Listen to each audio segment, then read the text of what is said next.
ఒక అబ్బాయి 7 సంవత్సరాలు చీకట్లో బ్రతికాడు. మరణాన్ని ఎదుర్కొంటూ. అతని పేరు ప్యోవాల్.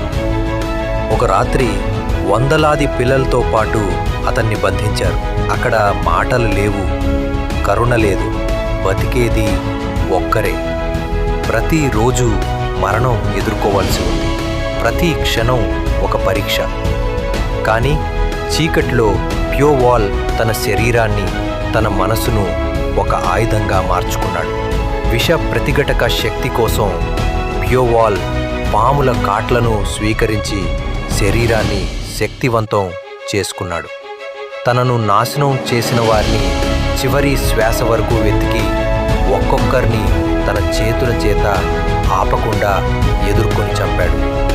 ప్రతి ఎత్తుగడ, ప్రతి వ్యూహం, ప్రతి కుట్ర అతను వాటిని తనకే ఉపయోగించి ఎప్పటికీ మర్చలేని భయాన్ని ప్రపంచానికి నింపాడు. ఇది reaper of the drifting moon అనే వెబ్టూన్లో జరిగే కథ.